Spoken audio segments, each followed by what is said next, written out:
मुझे गालियाँ निकाली गई, मुझे कहा गया कि एड्स की मरीज़ा, ठीक है। इम्पोर्टेंट चीज़ ये आपको कहा गया जी स्ट्रॉन्ग उज़्मा को कि जी आप एड की मरीज़ हैं। जी, मैं जब उनके घर पे इंटरव्यू कर रही थी तो आप बिलीव करें, अभी आपको पसीना आ रहा है यहाँ पे हम खड़े हुए, आज मौसम बेहतर है। उस दिन 50 सेल्सियस था, ठीक है, 50 डिग्री सेल्सियस था जिस दिन हम उनके घर पे गए। तो मैंने 2 घंटे खड़े होकर वहाँ पे मालम कानों के साथ बोला था और फिर लोगों ने मुझे कहा कि ये एड्स की मरीज़ा है। ये किसने कहा था? मैं नाम नहीं लेना चाहती, लेकिन लोगों ने कहा तो मुझे गालियाँ दी, इसने पैसे दिए, ये पैसे लेके काम करती है, पैसे मालम खानों को देके झूठा इंटरव्यू किया गया।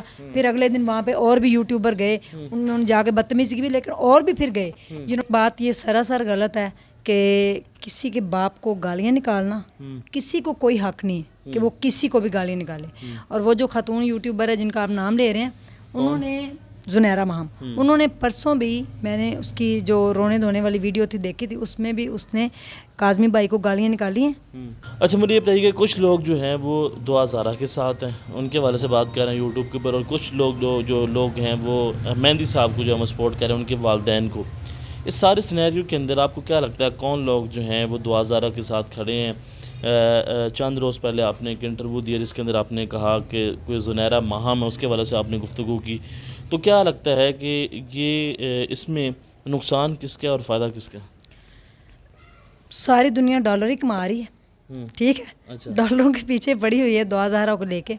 लेकिन एक बात ये सरासर गलत है कि किसी के बाप को गालियाँ निकालना, किसी को कोई हक नहीं है कि वो किसी को भी गाली निकाले। और वो जो खातून यूट्यूबर है जिनका आप नाम ले रहे हैं, उन्होंने जुनैरा महम, उन्होंने परसों भी, मैंने उसकी जो रोने धोने वाली वीडियो थी देखी थी, उसमें भी उसने काज़मी भाई को गालियाँ निकाली हैं, बहुत गलत, यानी कि उसने वर्डिंग यूज़ की है जो कि बिल्कुल नहीं करनी चाहिए। और वो ये कह रही है कि सिंपल लव मैरिज है, ठीक है। और उसने 3 बातें बोली हैं जिसके ऊपर मुझे डर है कि अब वो कहीं घर से बाहर निकले तो लोग, आपको पता है हम इस्लामी जमहूरिया पाकिस्तान में रहते हैं, ठीक है, तो यहाँ पे आपको पता है कि हमारी जो कौम है, जो हमारी अवाम है, वो बर्दाश्त नहीं करती किसी की बच्ची के ख़िलाफ़ कोई बात करना। उसने कहा है कि गरीब का कोई दीन ईमान नहीं होता, मैं गरीब हूँ इसका मतलब मेरा कोई दीन ईमान नहीं। और उसने कहा है कि अब लोगों को ये ख़तरा पड़ गया कि उनकी बच्चियाँ घर से भाग जाएंगी, ये भी उसके अल्फाज हैं। गरीब का दीन ईमान नहीं होता, जो मालम खान थे वो गरीब थे, तो इसने कहा उज़्मा ने उनको जाके पैसे दिए, इसलिए उन्होंने, आपने पैसे दिए? तो वो तो सबके सामने है ना, अब तो बिल्कुल क्लियर हो चुका है। और वो आज भी अपने ईमान पे खड़े हैं और कल भी खड़े थे और इंशाल्लाह वो खड़े रहेंगे। तो मैंने उनको क्यों पैसे देने थे, जब बात एक क्लियर हो गई कि उन्होंने मुझे बुलाया अपने घर पे कि आप आएँ, दुआ ज़ारा को देखें, वो हमारे घर में है, आप किस चीज़ की स्ट्रॉन्ग है, आपके नाम के साथ स्ट्रॉन्ग लगा हुआ है, मर्द कोई ना आए, आप आएँ, हम आपको दिखाना चाहते हैं, और आपके साथ मर्द कोई ना आए।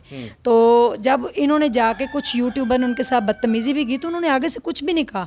उन्होंने कहा कि हम सब्र करने वाले लोग हैं, हम हक पे खड़े थे उस दिन भी, और आप जाके आज भी पूछ सकते हैं वहाँ पे। पिछले 60 साल से वो वहाँ पे मुकीम है, उनके बाप की उम्र इस टाइम तकरीबन कोई 80 साल है, वो 60 साल से उस कॉलोनी के अंदर रह रहे हैं, और पूरा यानी कि वो जो एरिया उनको जानता है और उनकी तारीफ़ें करता है कि ये बड़े शरीफ नहायत सादा लोग हैं।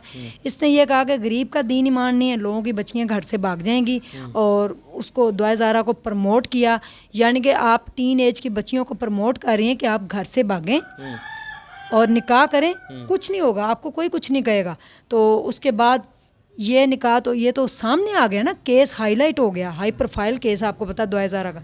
अदरवाइज़ डेली कितनी बच्चियां घर से जाती हैं, किस तरह वर्गला के लोग ले जाते हैं, और सरेआम की टीम पिछले 10 साल से काम कर रही है, फिर वो कहाँ से मिलती हैं?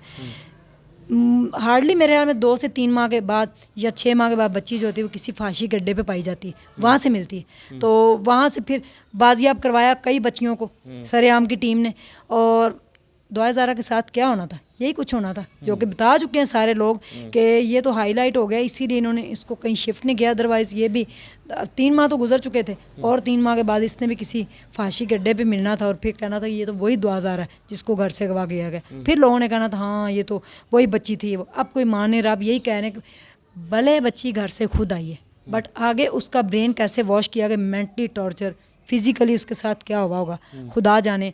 और हम यही दुआ करेंगे, और आज भी हम काज़मी भाई के साथ खड़े हैं स्टैंड लेके, यही दुआ करेंगे दिल से कि अल्लाह ना करे कभी किसी के ऊपर ये बुरा वक्त आए, और अल्लाह ना करे किसी की बच्ची के ऊपर इतनी बड़ी आजमाइश आए। क्योंकि उस बाप से जाके पूछें जिसकी बच्ची पिछले 3 माह और 4 दिन से घर नहीं, उस माँ से जाके पूछें, और उस जो 2 छोटी मासूम बहनों से जाके पूछें। अब जहाँ भी वो बेचारा जाता है उसको अपनी ज़लालत से कोई डर नहीं लगा, उसकी इतनी तजलील हुई है, उसको डर नहीं लगा, वो खड़ा रहा है अपनी बेटी के लिए नहीं, पूरे पाकिस्तान की बच्चियों के लिए। अच्छा, मुझे ये बताएं कि मुझे लगता है कि चाहे आप दुआ ज़ारा के साथ हैं या फिर उनके वालिदैन के साथ हैं, इस सिनेरियो के अंदर गालियाँ निकालना एक गलत जो है वो चीज़ है। तो गालियाँ अब्यूज़िंग करना मेरे ख़्याल से ये नामुनासिब चीज़ है। मुझे गालियाँ निकाली गई, मुझे ये कहा गया, आपको? मुझे कहा गया कि एड्स की मरीज़ा, ठीक है, इम्पोर्टेंट चीज़ ये आपको कहा गया स्ट्रॉन्ग उज़्मा को कि आप एड की मरीज़ हैं। जी। मैं जब उनके घर पे इंटरव्यू कर रही थी तो आप बिलीव करें, अभी आपको पसीना आ रहा है यहाँ पे हम खड़े में, आज मौसम बेहतर है, उस दिन 50 सेल्सियस था, ठीक है, 50 डिग्री सेल्सियस था जिस दिन हम उनके घर पे गए। तो मैंने 2 घंटे खड़े होकर वहाँ पे मालम खानों के साथ बोला था, और फिर लोगों ने मुझे कहा कि ये एड्स की मरीज़ा है। ये किसने कहा था? मैं नाम नहीं लेना चाहती, लेकिन लोगों ने कहा, तो मुझे गालियाँ दी, इसने पैसे दिए, ये पैसे लेके काम करती है, पैसे मालम खानों को देके झूठा इंटरव्यू किया गया। फिर अगले दिन वहाँ पे और भी यूट्यूबर गए, उन्होंने जाके बदतमीज़ी की भी, लेकिन और भी फिर गए जिन्होंने जाकर उनसे पूछा, पूरे मोहल्ले से इन्वेस्टिगेशन की कि यहाँ पे मुसल्लह अफराद कोई आए थे, 8 से 10 लोग जिन्होंने आके असला पकड़ा हो।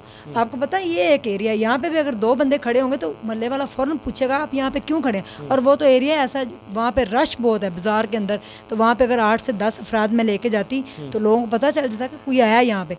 तो मेरे ऊपर बड़े इल्ज़ामात, तनकीद भी बड़ी हुई, मैंने सब कुछ बर्दाश्त किया। किसी ने कहा कि आपके अगेंस्ट 5-6 एप्लीकेशन भी आई हुई हैं, तो कोई बात नहीं, जो रात कब्र में है वो बाहर नहीं है। मैंने हक और सच का हमेशा साथ दिया है, और उसके लिए अगर जान भी जाती है तो डोंट वरी। मतलब कि आपके ऊपर एप्लीकेशन भी आपके हवाले से दी गई हैं? मुझे सुनने में आया कि लॉयर साहब हैं, उन्होंने कहा कि इनके बारे में मेरे पास एप्लीकेशंस हैं। तो मैंने कहा आपके पास क्या कर रही हैं, ऐसे मैंने दिल में कहा, FIR करवाने की कोशिश? जी, करवाने की कोशिश की थी कि मैंने दुआ ज़ारा को अगवा करने की कोशिश की थी, और उसको खींचातानी की, उसका ब्लड निकला, उसको मारा पीटा, तो इस तरह का।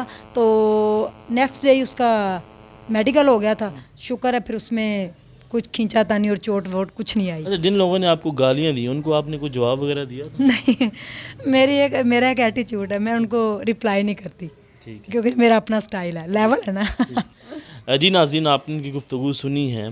चाहे आप दुआ ज़ारा के साथ हैं या फिर उनके वालिदैन के साथ हैं, लेकिन आप ज़ाती तौर पे एक दूसरे को गालियाँ मत दें। आप जो है नामुनासिब गुफ्तगू ना करें, इस केस को केस समझें, ज़ाती तौर पे अपनी ना बनाएं, यही बेहतर है। हो सकता है कि दुआ ज़ारा कल को वापस चली जाए, या फिर दुआ ज़ारा ज़हीर के साथ चली जाए, केस ख़त्म हो जाए, बाद में आप लोगों ने आपस में यहीं पे मिलना है, आपने गुफ्तगू करनी है, आपने फील्ड में रहना है, तो बाद में आपके जो रिलेशंस हैं वो ख़राब होंगे और फ़ायदा आपको कुछ नहीं होगा। तो ना देखते रहें मुझसे पाकिस्तान। अल्लाह हाफ़िज़।